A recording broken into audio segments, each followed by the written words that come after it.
Assalamualaikum warahmatullahi wabarakatuh. Alhamdulillah nahmaduhu wa nasta'inuhu wa nastaghfiruh wa na'udzu billahi min shururi anfusina wa min sayyiati a'malina may yahdihillahu fala mudilla lahu wa may yudlil fala hadiya lahu.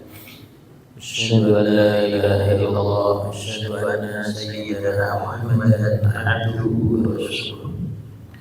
La nabiyya wa la rasula ba'da, amma ba'du. Jemaah dimuliakan Allah, lanjutkan kajian kita, kajian tafsir Ibnu Katsir sampai surat Al-Anfal ayat 5, 6, 7 dan seterusnya.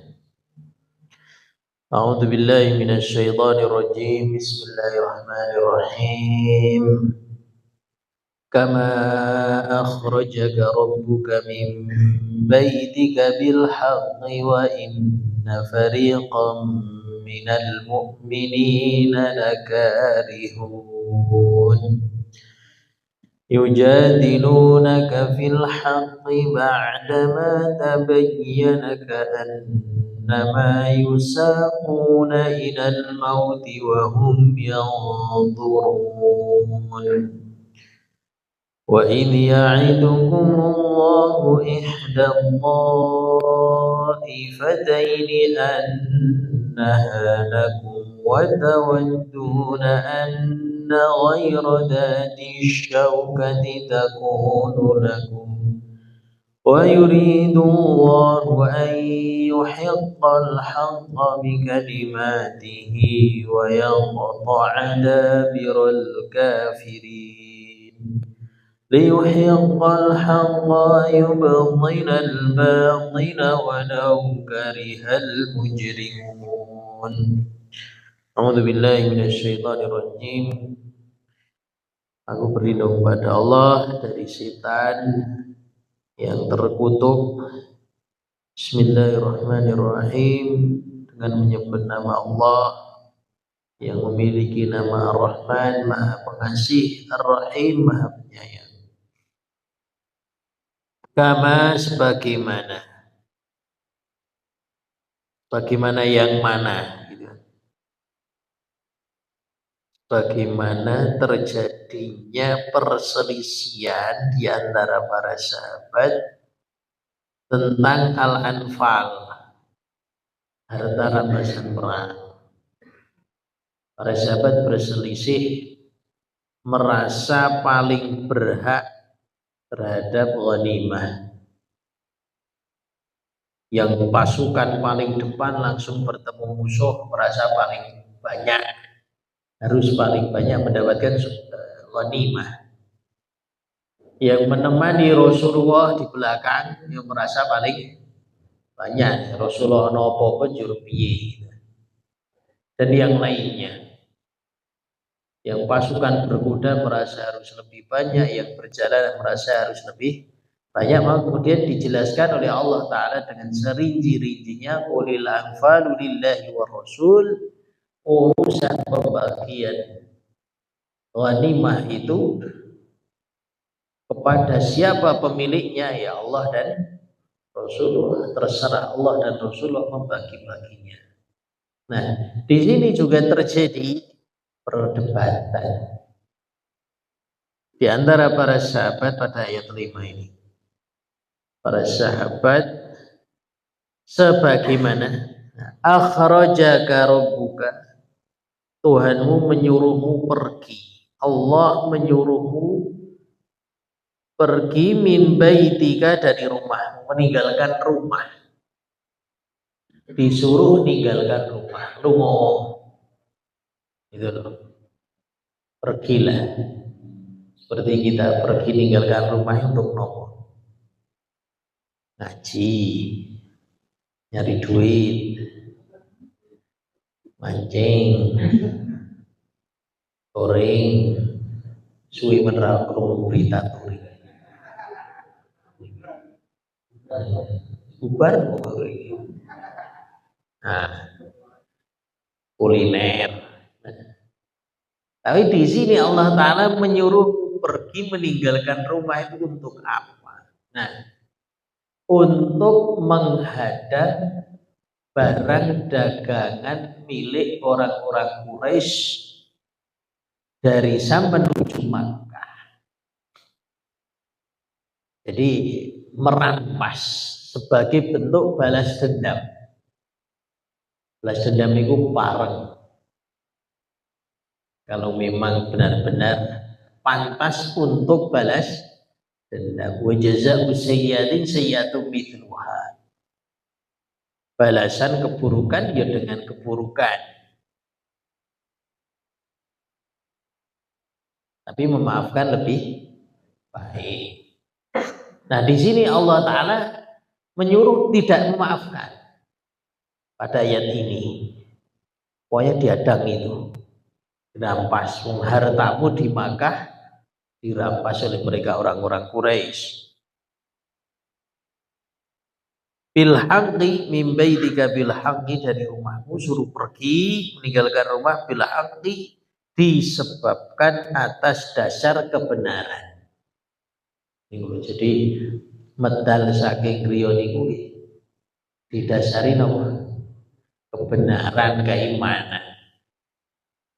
Tujuannya untuk kebaikan atau perkara-perkara yang mubah, bukan tujuannya untuk tidak ada kebaikannya atau bahkan melanggar urusan syariat.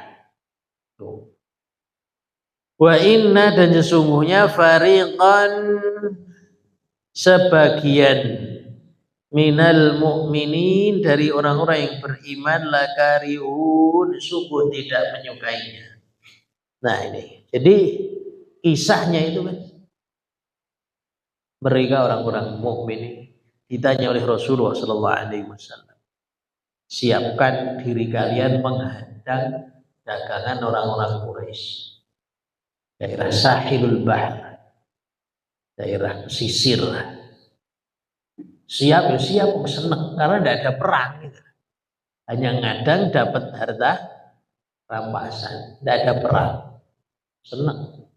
Maka berduyun-duyun tanpa hati yang berat, rakabotan makan ini, lapang perasaannya.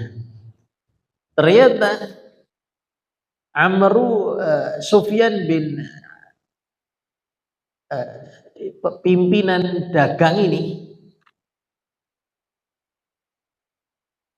Abu Sufyan tahu bocor. Jadi saat pinter-pinternya Rasulullah dan para sahabat nyimpen rahasia, bocor, ketahuan. Abu Sufyan itu tahu. Tidak disebutkan kok bisa tahu, tidak ada informasi yang sampai kepada kita. Intinya Abu Sufyan tahu atas izin Allah Ta'ala. Niku. Jadi saat pinter-pinternya nyimpen rahasia, keponangan. Saat pinter-pinternya suami nyimpen duit, keponangan cinta nih. Istrinya atau anaknya. Tapi kebiasaan wong wedok niku nyimpen duit klimen kok pada tahu, keponangan gitu. Niku. Nah di sini dikisahkan Abu Sufyan mengirim salah seorang namanya Dhamdham bin Amr. Dhamdham namanya. Segera pergi ke Makkah memberitahu orang-orang Quraisy. Harta mereka mau dirampas. Masa cepatnya Dhamdham ini pergi ke Makkah. Kemudian orang-orang Quraisy mempersiapkan diri perang. Persiapan orang-orang Quraisy perang.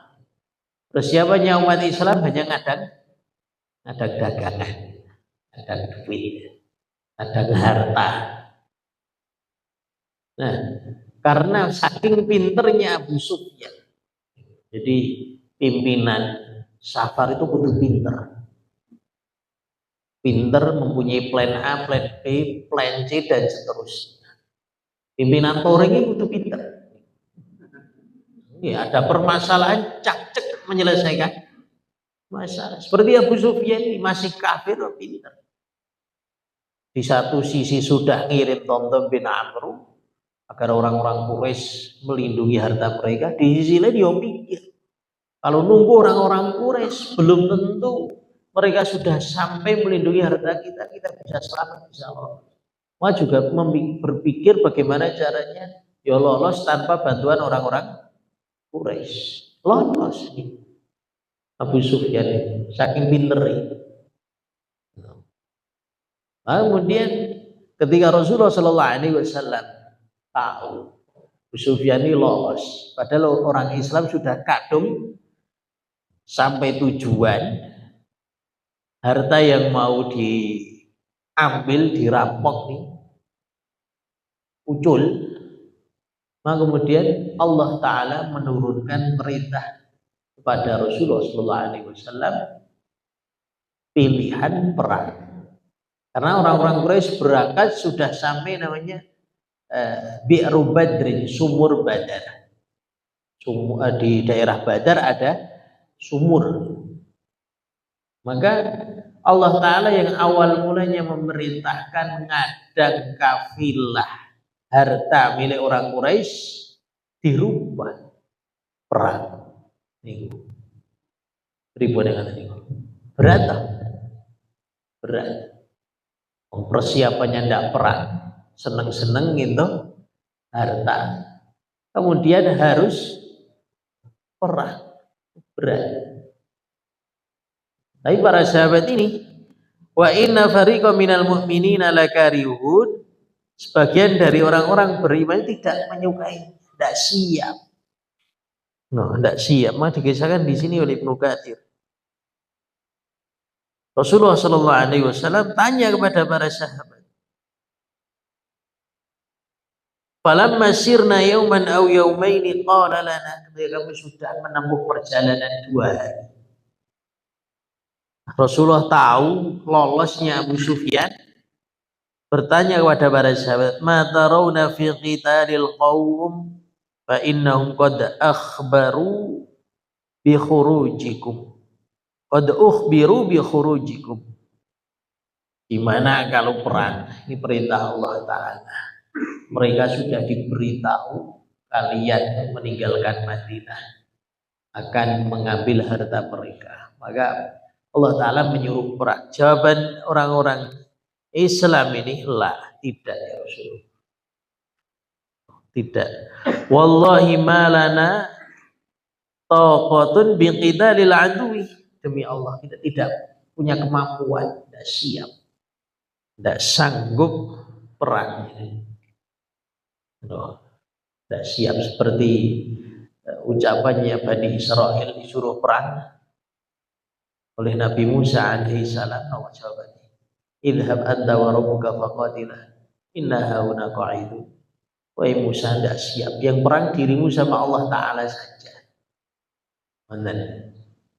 Nah di sini sebagian para sahabat menjawab seperti itu, tidak siap. Persiapannya tidak perang kok tadi perang. Persiapannya lawan Malaysia kok tadi Argentina, siapa? Siap. Nah itulah keimanan diuji di situ. Kemudian Rasulullah tanya lagi, ma tarawna fi qitalil qaum, 2 kali pertanyaan. Bagaimana kalau tetap perang?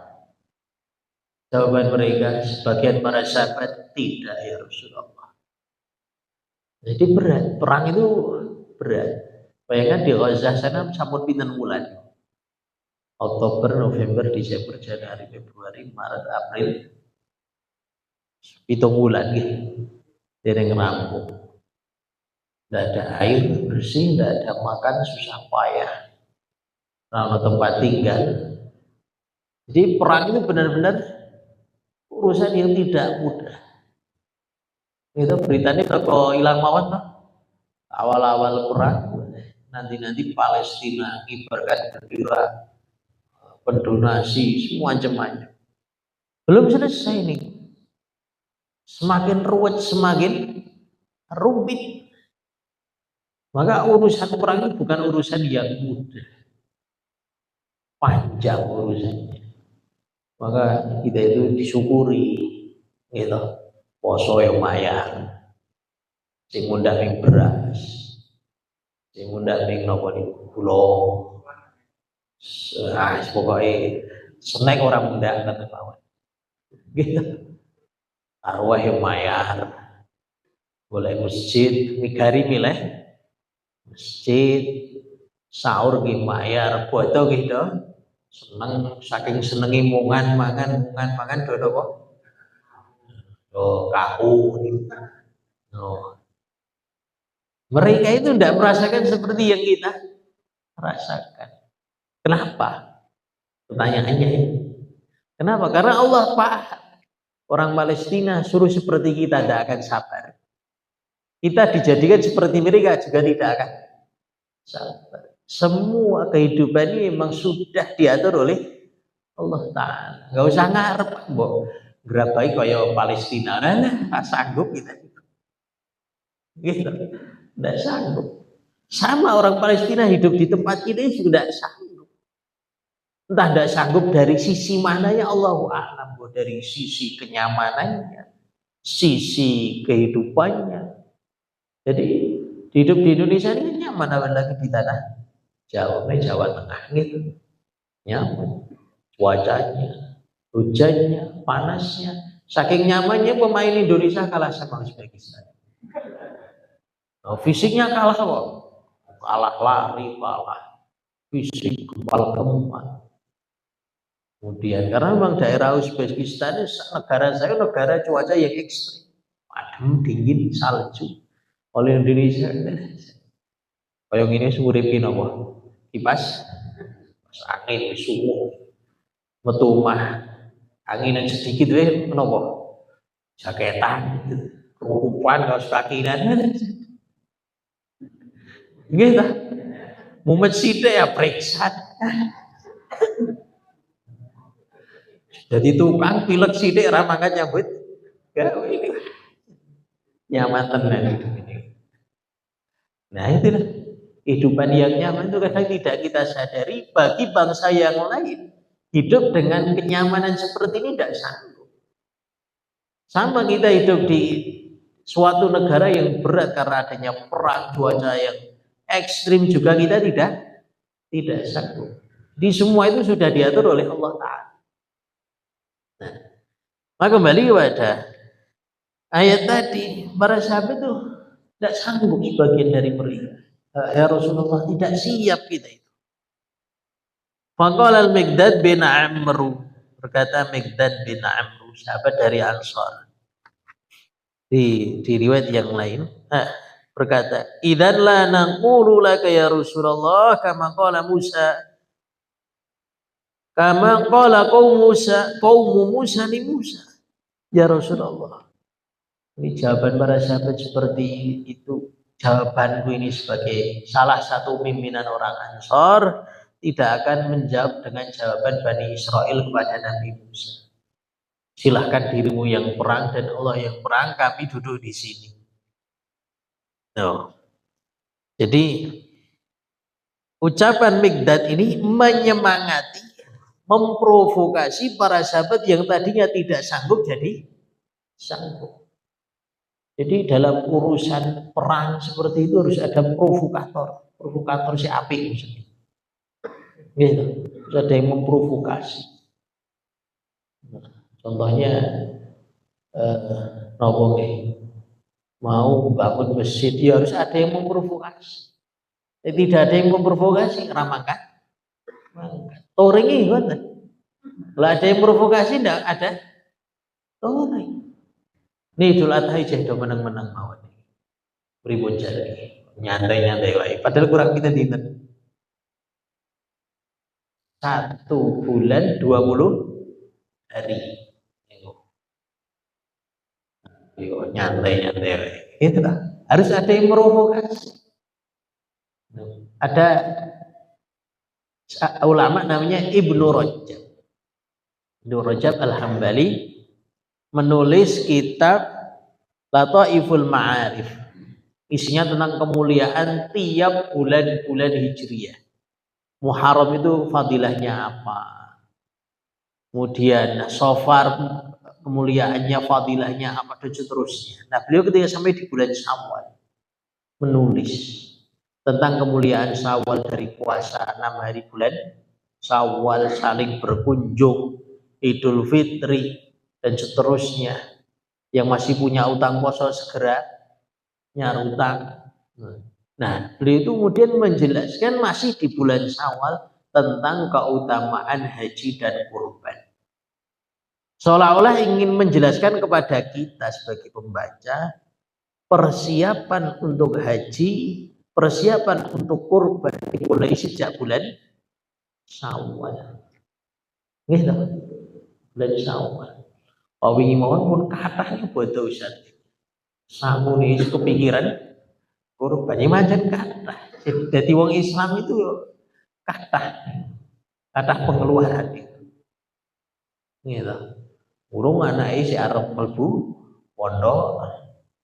Kalau yang sudah di pondok daftar ulang wingi bodo besok kurban daftar ulang kenaikan kelas, tuku buku, tuku pulpen, tuku tas, tuku sepatu, tuku seragam. Gitu. Burung nek perainan Juli-Juli kenaikan kelas, yo dolan piknik mas. Niku. Nah, semua itu akan mudah kalau kita itu dimudahkan oleh Allah Ta'ala. Kalau harta kita digunakan untuk kebaikan, insya Allah Allah akan. In tuqridullah qardan hasanan wa yudha'ifahu lahu adhafan katsirah. Barang siapa ngutangi Allah, Allah tidak butuh utang, tapi kok di situ dikatakan ngutangi Allah, maksudnya bayar zakat, sedekah, kurban, poso, Idul Fitri, kemudian wakaf, macam-macam nih. Apa kata Allah Ta'ala? Fayudha'ifahu lahu adhafan katsirah. Allah pasti ganti dengan yang berlipat-lipat. Enggak ada orang itu tiap tahun kurban kok saya miskin itu enggak ada. Kecuali kurbannya pakai duit orang bener. Gitu. Nah, duitnya halal kurban tiap tahun yang tidak menyebabkan miskin. Orang pergi haji dengan cara yang benar, harta yang halal tidak menyebabkan miskin. Yang farul kai faqra, kata Rasulullah, haji umroh itu menghilangkan kemiskinan, kefakiran. Bola balik umroh dengan duit yang halal tidak menyebabkan fakir. Kurban insya Allah tidak menyebabkan fakir. Tapi nek piknik torang toring itu yang kadang menyebabkan apa nih fakir. Kok cukup 1.000 nih. Nah, kemudian riwayat yang lain tadi Rasulullah bertanya, khataban nasa faqal, Rasulullah berbicara kepada para sahabat, kaifa tarawun, bagaimana pendapat kalian kalau perang? Maka Abu Bakar, ya Rasulullah, balaghana annahum bimakani kadza wa kadza. Kata Abu Bakar, ya Rasulullah, mereka orang-orang Quraisy sudah sampai tempat ini, tempat sana, sebentar lagi bertemu kita. Kemudian tanya lagi beberapa saat setelah itu kepada orang-orang, kaifa tarawna, bagaimana pendapat kalian kalau perang? Jawaban Umar seperti jawaban Abu Bakar, maksudnya siap. Muhajirin itu siap. Abu Bakar, Umar yang mewakili orang-orang Muhajirin siap. Tsumma khataban nas, ngomong lagi Rasulullah, kaifa tarawna, bagaimana pendapat kalian perang? Jadi seolah-olah ingin yang diajak Rasulullah yang jawab pertanyaan beliau adalah orang-orang Ansar. Yang jawab Muhajirin semua. Maka kata Sa'ad bin Mu'adz, salah satu pimpinan Ansar, ya Rasulullah, iya naturid. Ya Rasulullah, apakah yang engkau maksud adalah kami? Jawaban dari orang-orang Ansar, Fawalladzi akramaka wa anzala 'alaikal kitab, demi Allah yang telah memuliakanmu dan menurunkan kepadamu Al-Qur'an. Nih. Jadi harus ada yang mewakili kaumnya. Itu Sa'ad bin Mu'adz, delegasinya. Ma salaktaha qattu wala li biha ilmun. Ma salaktuha qattu wala li biha ilmun. Ya Rasulullah, kami belum pernah menempuh jalan seperti ini dan kami tidak tahu apa yang akan terjadi. Wala in sirta hatta ta'ti barakal ghamad, seandainya engkau berjalan terus sampai daerah namanya Barakal Ghamad, di daerah Habasyah, berjalan nyeberangi lautan sampai Ethiopia, salah satu daerah di Habasyah atau Ethiopia.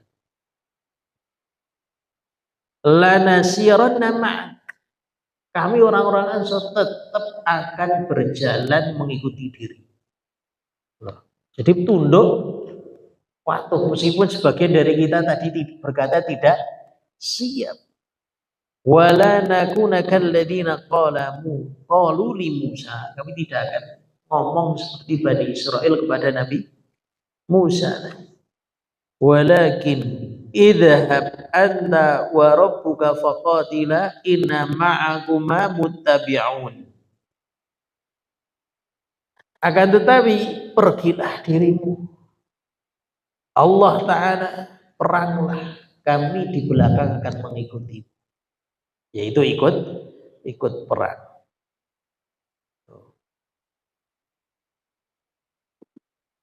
Nah ini ucapan siapa? Sa'ad bin Mu'adz. Itulah sebab turun ayat kelima tadi. Kama akhrajaka rabbuka min baitika bil haqqi wa inna fariqan minal mu'minina lakarihun. Sebagian dari orang-orang mukmin, bukan munafik di sini, sungguh berat untuk berperang. Maksudnya seperti itu. Maksudnya sebagian orang-orang Ansor tidak siap perang, orang-orang Muhajirin siap perang. Jadi beda orang merantau dengan bukan merantau ini mental ya. Beda. Orang Muhajirin perantau nih. Jadi totalitas, benar-benar apa saja dikerjakan, tunduk patuh kepada Rasulullah Sallallahu Alaihi Wasallam. Orang Ansor dengan pribuminya, kenyamanannya, nah inilah yang menyebabkan sebagian dari mereka itu tidak siap. Maka benar kata Allah Ta'ala, qul siru fil ardi, sering-seringlah kalian bepergian. Karena dengan sering bepergian akan mendapatkan pelajaran hidup. Gitu.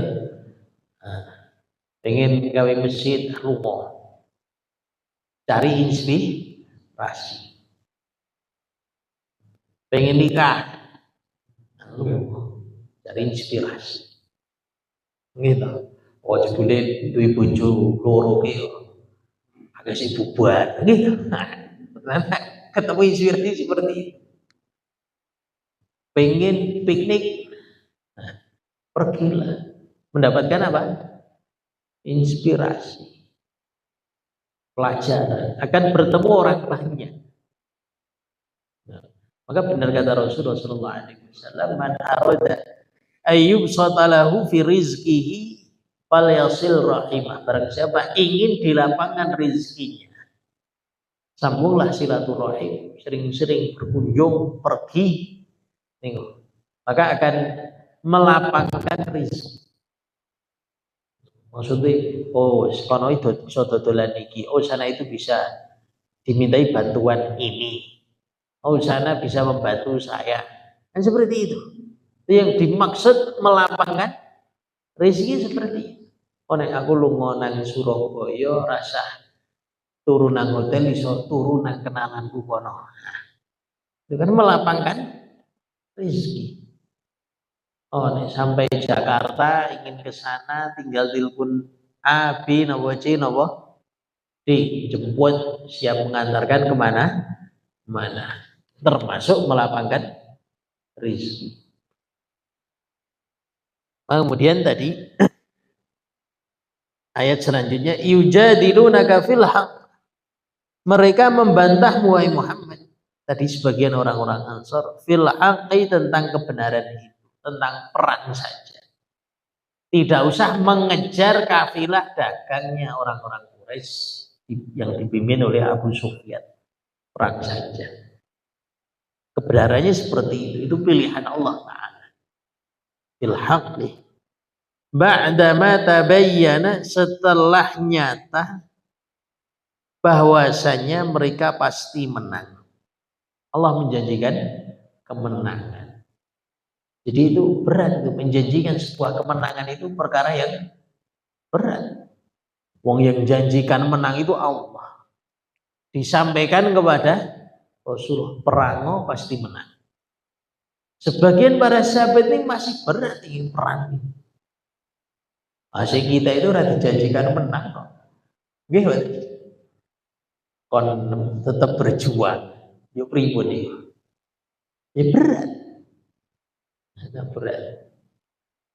Maka tadi pelajaran dari Rasulullah kepada para sahabat tadi memotivasi para sahabat pasti menang. Janji Allah pasti benar. Inna wa'dallahi haqqun.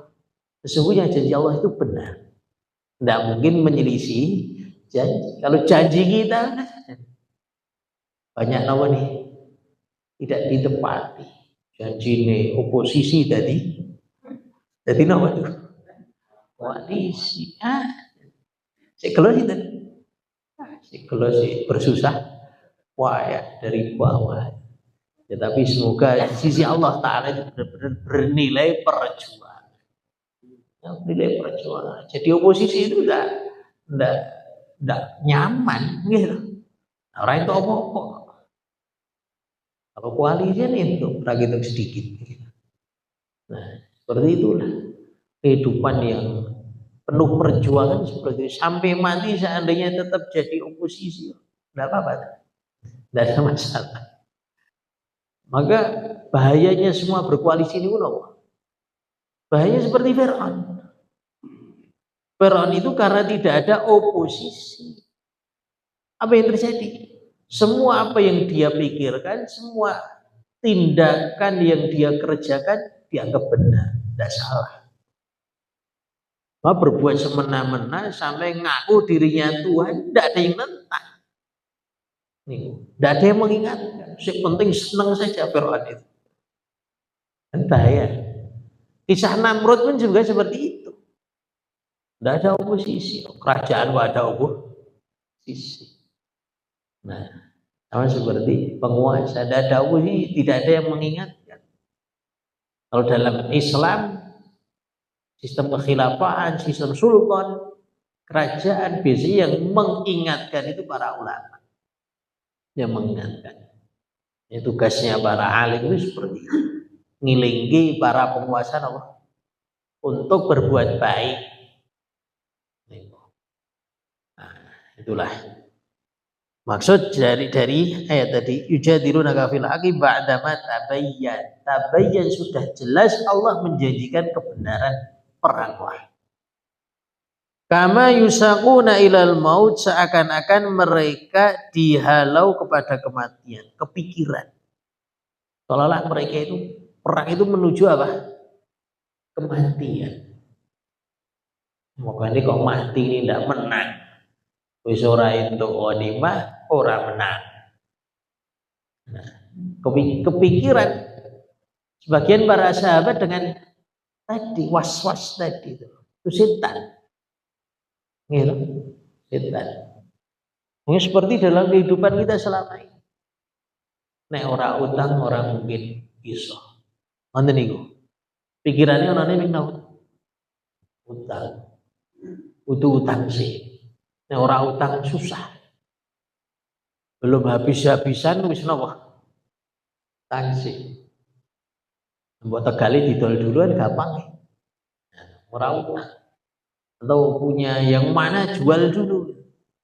Tapi kebanyakan dari kita itu apa? Utang dulu, asetnya disimpan.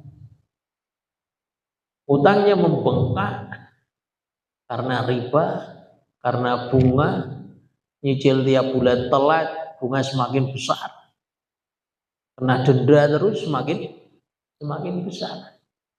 Maka harusnya cukup jual satu sawah.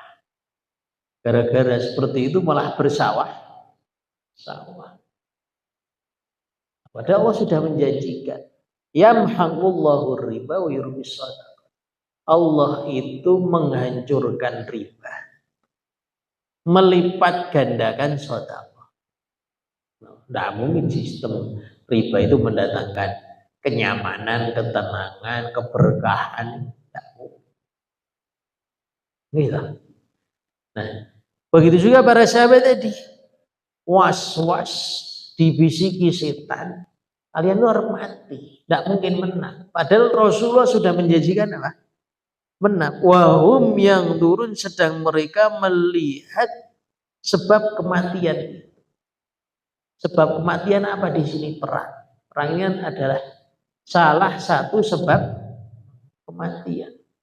Wah, Ibnu Taimiyah, Syekhul Islam Ibnu Taimiyah ini ketika memotivasi, memprovokasi pasukan Islam. Wah, ini perlu ditiru. Benar-benar meyakinkan mereka pasti menang. Yang tadinya sudah dredak gitu. Pasukan Islam. Tanggal 27 Ramadan perang. Kalau kita kayak pena-pena yang pada dagang kayak pena-pena pasari soyo rame. Si itikaf ya itikaf. Senang rumah toto Arab bodoh.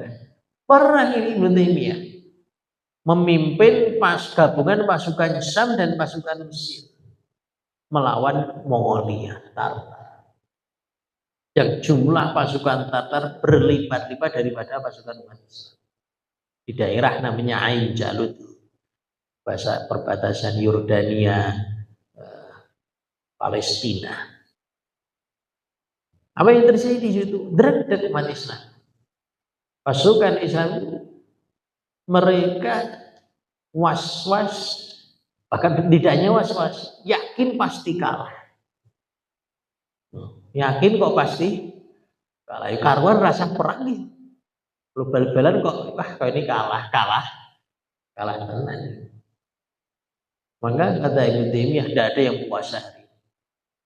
Yang puasa hari ini bermaksiat. Fatwanya ini tidak boleh dalam keadaan perang kok malah puasa, tidak boleh. Perang berat itu. Yang kedua, wirawiri dari ujung ke ujung Ibnu Taimiyah ini menyemangati mereka pasti menang. Yakin kepada Allah Ta'ala. Ketika ada sebagian yang berkata, ucapkanlah insya Allah. Kata Ibnu Taimiyah, tidak. Aku yakin tanpa mengucapkan insya Allah. Kenapa? Ya karena dengan tanpa mengucapkan insya Allah itu benar-benar mendatangkan motivasi pasti menang.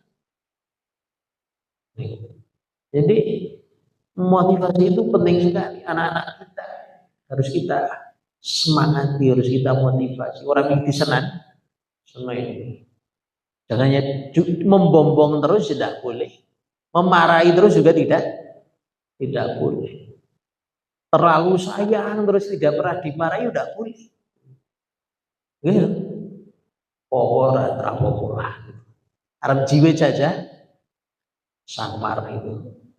Apa kita anak kita itu akan hidup selamanya dengan diri kita? Gitu. Tidak, mereka akan ketemu dengan manusia heterogen. Oh, di rumah orang ini halus terus. Nang sekolah yang kembang, ini mungkin dilandai kocok ini. Saya gede ya seperti itu, tidak siap. Maka tadi sebagian merasa tadi wahum yang turun melihat sebab kematian yaitu perang. Mereka tidak siap perang. Wa idh ya'idukumullahu ihda ta'ifatain, dan ingatlah ketika Allah Ta'ala menjanjikan kepada ihda ta'ifatain bahwasanya salah satu dari dua golongan tadi annaha lakum, bahwasanya milikmu. Maksudnya kemenangan itu milik orang, para sahabat yang ragu menang pasti nawani menang. Wa tawadduna anna ghaira dzati syaukati, sedangkan kalian itu menginginkan bahwasanya yang tidak mempunyai kekuatan senjata, tidak mempunyai kekuatan karena memang tidak siap perang. Tadi sebagian para sahabat yang tidak siap perangnya tidak punya senjata. Kemudian takunu lakum, untukmu, yaitu kemenangan. Jadi dijanjikan kemenangan di sini oleh Allah Ta'ala. Wa yuridullahu ayyuhiqqal haqqa bikalimatihi, tetapi Allah berkehendak membenarkan yang benar dengan ayat-ayatnya, dengan janjinya. Perjuangan itu. Wa yaqta'a dabirul kafirin, dan memusnahkan orang-orang kafir sampai ke akar-akar. Ini perjuangan itu. Berat perjuangan. Mulai jadi orang Islam boleh berarti ragaru karuan. Sholat kok ping 5 ini saja. Berat buat ini. Berat. Besok Jumatan. Berarti ragaru karuan. Ngilah. Ntar lagi Idul Adha. Berat, kepikiran duit lagi. Orang Nasrani itu tidak ada kurban, tidak ada haji, tidak ada umroh, ibadah hanya seminggu sekali, dijamin melbu surga. Penai dari wong Nasrani sampai yang bernama pendeta Samsudin ini. Dan yang tadinya Islam murtad jadi pendeta. Kadang-kadang berpikir seperti itu. Oh, jadi orang Islam loh. Sholat 5 waktu saja belum tentu masuk surga. Jadi salahkan fawailun lil musallin, celaka orang-orang yang sholat saja masih celaka, apalagi yang tidak sholat. Karuan orang Nasrani sudah ada sholat seminggu sekali. Tidak ada rukuk, tidak ada sujud, tidak ada wudhu, tidak ada haji, umrah, Idul Adha tidak ada, kurban tidak ada. Orang-orang awam ayo manut-manut non seperti itu. Senang wah iya. Terus ditebus sama Yesus itu dosa-dosanya. Disalibnya Yesus itu kan sebagai janji bahwasanya dosa-dosa orang Nasrani diampuni. Bagi penebus dosa. Oh yang tapi kita sebagai umat Islam tidak. Inna dina indallahil Islam. Sesungguhnya agama yang diridhai Allah ya hanya Islam. Bagaimana mendapatkan ridha Allah? Ya, taat kepada Allah. Sholat yang benar, menepati janji, menggunakan harta kita untuk yang benar, bertutur kata yang baik, melangkah kaki kita kepada yang baik. Jadi orang Islam itu berat. Ngomong-ngomong kan apa ini? Tidak mencuri, tidak gelutan, rukun gitu. Suruh rukun. Wa'tasimu bihablillah. Berpegang teguhlah dengan tali Allah, dengan Islam, dengan ketaatan, dengan ibadah.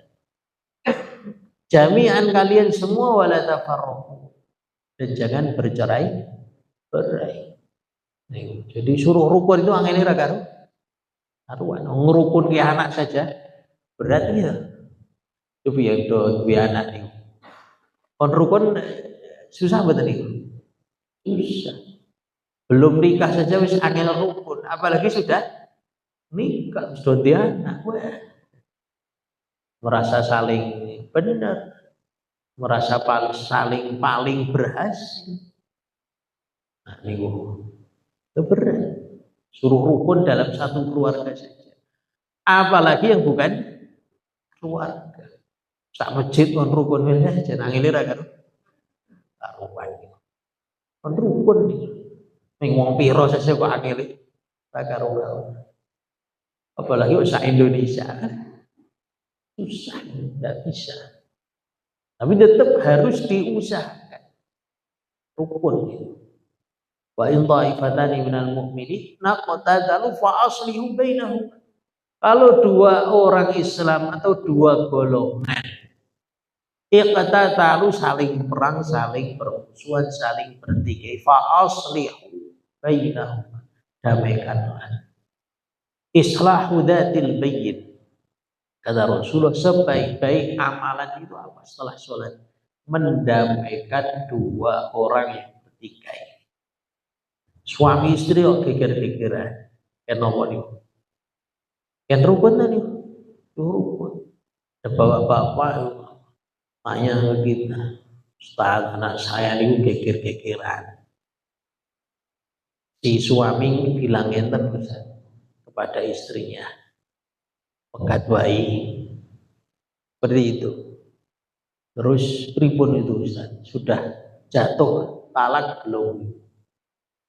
Nah, jenengan sudah tanglet sinten? Sudah tanglet Ustaz sana. Enggak sebutkan nama Ustaz. Jawabannya pripun? Sampun jatuh talak. Nggih niku nek jenengan mau memakai pendapat Ustaz mriku nggih monggo. Tapi kan pendapat kula dereng nih. Ucapan pisah wae dengan ucapan tak pisah niku sami no mboten. Sama atau tidak niku? Mboten sama. Kalau ucapan tak pisah itu kan tak cerai. Ngoten ta? Tapi kalau ucapan pisah wae ini kan sebuah penawaran. Gitu. Penawaran. Piye nek pisah ngoten ta? Belum jatuh cerai. Nah, kemudian si istri ini suka ora apa-apa. Wong aku yo siap kok. Nah, akhirnya si istri tidak mau damai, si suami juga bingung. Si istri sudah tanya ke Ustaz sana, kata si Ustaz ini Ustaz tanggung jawab. Mengatakan sudah jatuh cerai. Pripun Ustaz? Iya, kalau ucapan Ustaz itu tidak berbobot, tidak bisa menyelesaikan masalah. Pergi pengadilan. Pengadilan yang harus menyelesaikan. Padahal sudah nikah 15 tahun nih. Umur pernikahan ini. Undang tak? Kalau nikah kayak 2-3 tahun member. Umur pernikahan 15 tahun. Yo, butuh bisa. Oh, masih ada gula ini. Gitu. Nah, maka tadi wa yaqta'ada birul kafirin. Allah Ta'ala benar-benar memusnahkan, menghilangkan orang-orang kafir sampai ke akar-akarnya, mengalahkan. Itu janji Allah. Kalau zaman sekarang kapan ya Allah alam. Yang penting tetap berjuang semampu kita, berjuang dengan harta, dengan ilmu, dengan jiwa, dengan doa. Gitu. Orang sih tidak berjuang. Nah, itulah beratnya jadi orang Islam. Liyuhiqqal haqqa wa yubtilal batila walau karihal mujrimun. Agar Allah Ta'ala memperkuat yang benar, yaitu Islam. Al-haq di sini Islam. Wa yubtilal batil, dan menghilangkan kebatilan. Walau karihal mujrimun, meskipun orang-orang yang berdosa, orang-orang kafir, orang-orang musyrik tidak menyukai. Jadi meskipun Islam itu menang, Islam itu kuat, tetap orang kafir itu tidak senang. Orang sebagian orang Islam saja tidak senang. Kalau Islam itu kuat, Islam itu apik, maju, sebagian orang tidak senang. Bagian orang Eropa itu Jerman, Prancis, Swiss, Austria, Belanda itu tidak senang terhadap negara-negara teluk itu tidak senang. Padahal negara-negara teluk sekarang ini benar-benar kaya, maju. Sak suge-suge wong Indonesia ini masih kalah dengan mereka. Tapi orang-orang kafir itu tetap tidak senang, menganggap mereka itu orang tertinggal, orang badui, orang tidak punya pendidikan. Bahkan ada di Al Jazeera, itu di Al Jazeera ada salah seorang angkutan Islam berkata, kalau orang-orang Teluk itu orang-orang Arab, orang negara-negara Arab yang di Teluk Persia itu semua benar-benar mengeluarkan zakat. Di zakatnya itu benar dibayarkan. Tidak ada orang Islam yang miskin di dunia ini. Baik, ada itu dicari di YouTube. Beliau itu ngitung itu. Kalau punya ilmunya ini kan benar-benar bisa ngitung. Jadi kekayaan negara-negara Teluk itu orang-orang kaya benar-benar mengeluarkan zakat. Maka tidak ada orang Islam di dunia ini yang miskin. Nah, maksud dari liyuhiqqal haqqa wa yubtilal batila walau karihal mujrimun. Cukup sekian awal mula kajian kita. Besok kita lanjutkan kitab Riyadhus Shalihin. Silakan ada pertanyaan.